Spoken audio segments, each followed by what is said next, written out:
तो चलिए बढ़ते हैं आज की कहानी की ओर। दोस्तों, मैं अपने कमरे में आराम से कूलर चलाकर सो रहा था।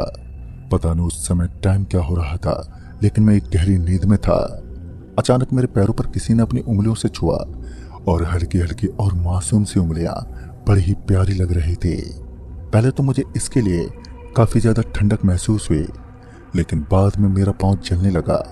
मुझे मेरे पैर के ऊपर बड़ी जोर की जलन महसूस होने लगी। तभी मैं अपनी आंखें खोलता हुआ अपने बगल में मौजूद नजारे को एक पल के खातिर अमेजिंग करने लगा। ताज्जुब की बात तो ये थी कि दूर दूर तक मेरे कमरे में किसी चींटी की आवाज तक नहीं थी। कोई छोटी मोटी चीज भी मेरे आसपास मौजूद नहीं थी। फिर मुझे अपने पैर पर जलन क्यों हो रही थी और मैं अपना सर पकड़ता हुआ पहले तो अपने बिस्तर से उठा और बाद में अपने चारों तरफ के नजारे को देखने लगा। मेरी नजरें जब मेरे पैर पर गईं तो मैंने देखा कि वो लाल हो चुका है। दोस्तों, मेरा नाम अंकित है और मैं कटोरा गांव में रहने वाले एक प्रिंसिपल का लड़का हूँ। वैसे तो मेरी पढ़ाई शहर से हुई थी, लेकिन कुछ दिनों की खातिर मैं गांव आया हुआ था। ये घटना उस रात की है जब मेरे घर वाले 3 दिनों के लिए मेरे मामा के यहाँ शादी में गए थे। घर में अकेला ही रहता था मैं, और कभी भी मुझे डर जैसा महसूस नहीं हुआ। जब मैं शाम को सोया था तब मैंने अपने कमरे के अगल बगल में सारी चीजों को अच्छे से सेट किया था। फिर इतनी रात को मेरे साथ इस तरह छोटी मोटी घटनाएं होना कोई आम बात तो नहीं थी। काफी देर इधर उधर भटकने के बाद भी जब मुझे वहां पर कोई भी चीज नजर नहीं आई तो मैं चुपचाप कूलर की स्पीड को ज्यादा करता हुआ वापस से सोने लगा। हमारे घर से करीब 70 मीटर की दूरी पर एक हाईवे पड़ता है, एक अजीब सा हाईवे जिसके ऊपर से जब गाड़ियां गुजरती हैं तो वहां का सन्नाटा पल भर में ही टूट जाता है। वैसे तो वो पूरा का पूरा हाईवे सन्नाटे की एक चादर से लिपटा हुआ रहता है, लेकिन कभी कभार उस हाईवे के ऊपर इतनी चहलकदमी होती है कि उसका सन्नाटा कुछ ही पलों में भंग हो जाता है। मैं उबासियां लेते हुए अभी अपने बिस्तर पर लेटा ही था कि अचानक ही दरवाजे पर दस्तक हुई। खटखट की आवाज से मेरी आंखें एक बार फिर खुल गईं। कौन है वहां पर? मैं इतना बड़बड़ाते हुए अपने बिस्तर से उठने लगा, लेकिन अब मेरी हिम्मत नहीं थी कि मैं दोबारा उठकर एक बार फिर किसी चीज पर निगरानी रख सकूं, क्योंकि मैं जानता था कि अवश्य ये मेरा भ्रम होगा, क्योंकि पहले भी मेरे साथ कुछ ऐसी अजीब सी घटनाएं जन्म ले चुकी हैं जो हुई तो थी, लेकिन उनका अंदाजा मुझे लग ही नहीं पाया। इतने में ही मेरे घर के सामने एक रोशनी झलकने लगी।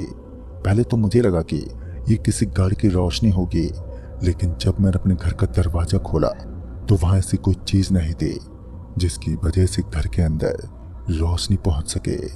मैं मुंह खोलता हुआ इधर उधर भटक ही रहा था कि एक बार फिर मेरे घर के अंदर कदम पटकने की एक हल्की हल्की आवाज गूंजने लगी। एक पल के लिए मेरी तो रूह कांपने लगी। बड़ी ही बेसुधी आवाज थी वो। काफी देर बाद भी ये आवाज आना बंद नहीं हुई। आज के लिए सब कुछ अजीब सा हो रहा था।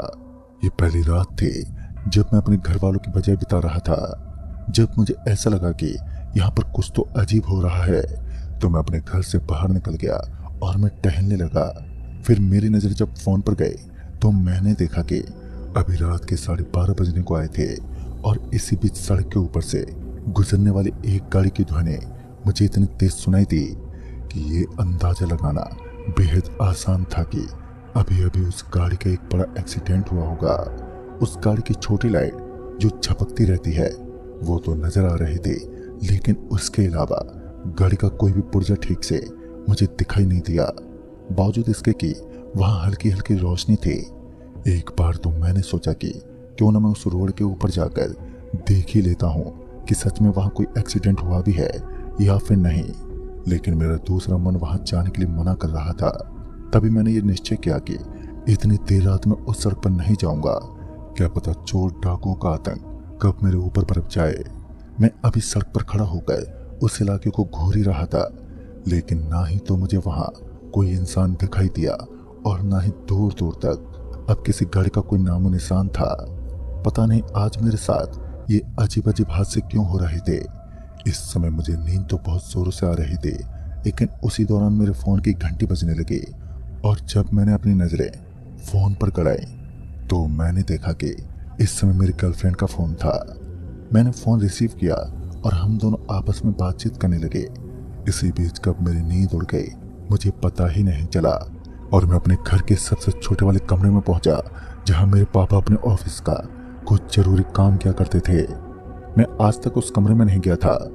उस कमरे के अंदर एक छोटी सी टेबल रखी हुई थी। मैं उसी टेबल पर बैठने लगा, लेकिन मेरे वजन के जोर से उस टेबल के 2 टुकड़े हो गए। हालांकि मेरे शरीर में इतना ज्यादा वजन नहीं था कि मेरे वजन से उस टेबल के 2 टुकड़े हो सके। ये मेरी समझ से भी सब कुछ बाहर था और मैं उसी वक्त उस कमरे से बाहर निकल गया। और जैसे मैं उस कमरे से बाहर निकला तो उस छोटे से कमरे का दरवाजा बहुत ही जोर से बंद हो गया। अच्छी बात तो ये थी कि मेरा हाथ कमरे के दरवाजे से थोड़ा अलग हो गया, वरना अब तो वो टूट ही चुका होता। और इसी बारे में मैं अपनी गर्लफ्रेंड से चर्चा करता हुआ सारी बातें बताने लगा तो उसका कहना था कि आपके अगल बगल में कोई पैरानॉर्मल एक्टिविटी है जो आपको हताश और परेशान कर रही है।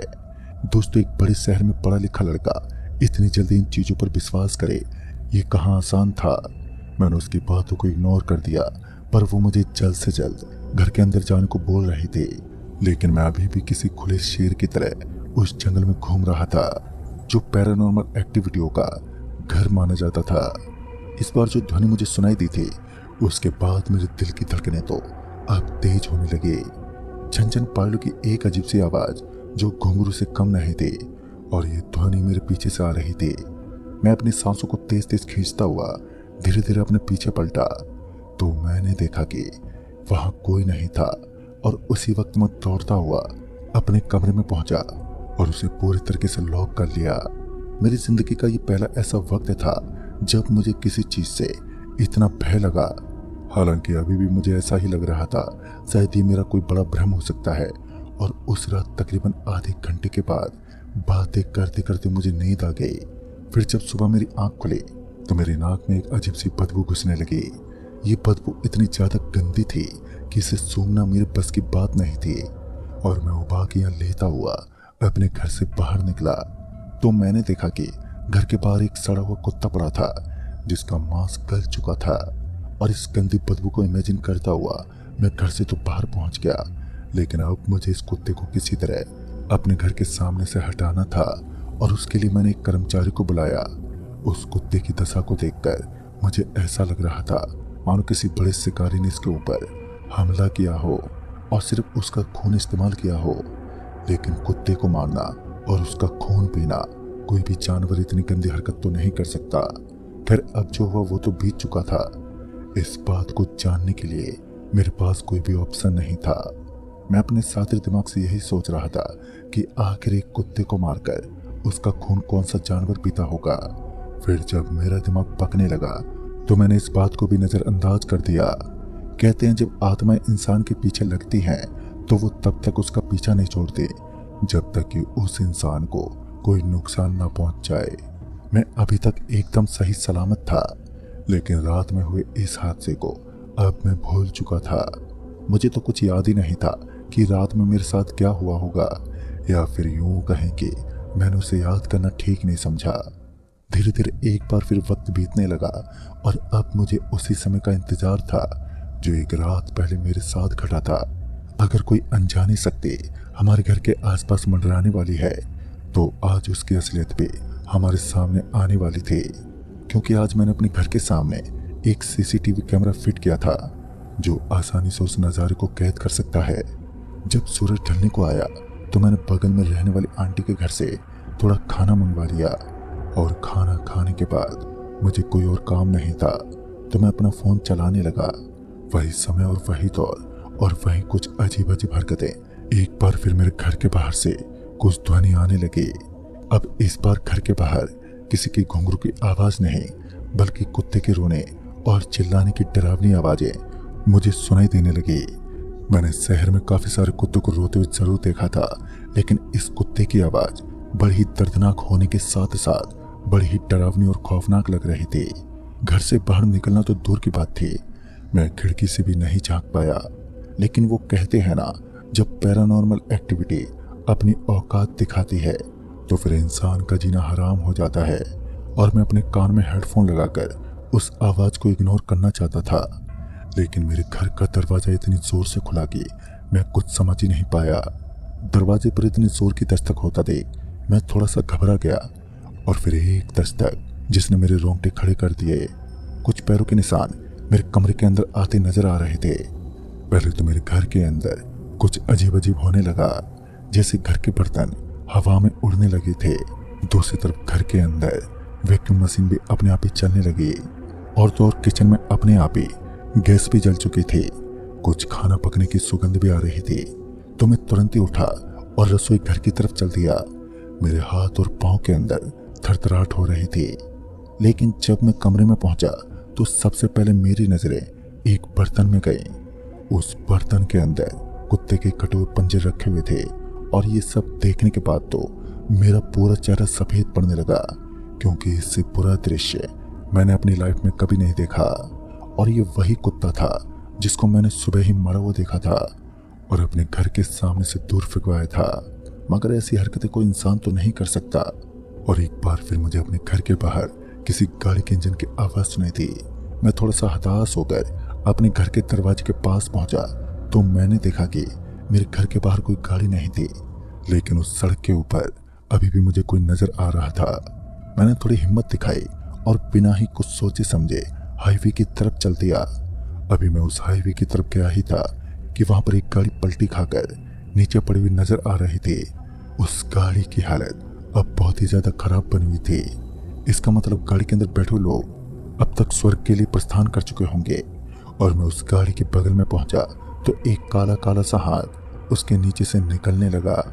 मैं तो इस बात को अच्छे से जानता था कि यह हाथ किसी प्रेत का है और मुझे यहाँ से भागना होगा। तो मैं दुम दबाते हुए वहां से भागने लगा और इस बार मैंने एक बार भी पीछे मुड़कर नहीं देखा। और मैं इस बात को अच्छे से समझता था कि अगर मैं अपने घर में पहुंचा तो वही आत्माएं मेरा इंतजार कर रही होंगी, जिस कारण मैं अपने घर जाने के बजाय पड़ोसी के घर की तरफ निकल पड़ा। दरअसल हमारे घर के पास संतोष अंकल का घर था, जो पापा के काफी अच्छे दोस्त हुआ करते थे। और मैंने उनके घर की डोरबेल बजाने अब शुरू कर दी। वो जल्दी से अपने घर से बाहर निकले और घर से बाहर निकलने के बाद जब उन्होंने मेरी बुरी दशा देखी तो उन्होंने मुझे अंदर आने का इशारा किया और अंदर आते ही उन्होंने मुझसे कहा, लगता है तुम उस हाईवे पर पहुंच गए थे। क्या तुम्हें पता नहीं है कि उस हाईवे की खौफनाक सच्चाई किसी से छुपी नहीं है। दोस्तों, मैं उनकी बातों को समझ नहीं पाया कि वो आखिर कहना क्या चाहते हैं। फिर उन्होंने बताया कि सामने दिखाई देने वाले संपूर्ण रोड पूरी तरीके से हॉन्टेड है और उस रोड पर जाने की हिम्मत हर कोई नहीं कर पाता। अक्सर रात में उस रोड पर आत्माएं वास करते हैं और जहां मुझे इन चीजों पर विश्वास नहीं था, तो आज इनके प्रति मेरे दिल में डर और खौफ का नाम तूफान जन्म ले चुका था, जो जिंदगी भर मेरे दिल में बरकरार रहने वाला था। दोस्तों, इस घटना को आज कई साल बीत चुके हैं और घर वाले जब घर पहुंचे तब से मैं हमारे गांव नहीं गया। तो दोस्तों, इस कहानी में बस इतना ही।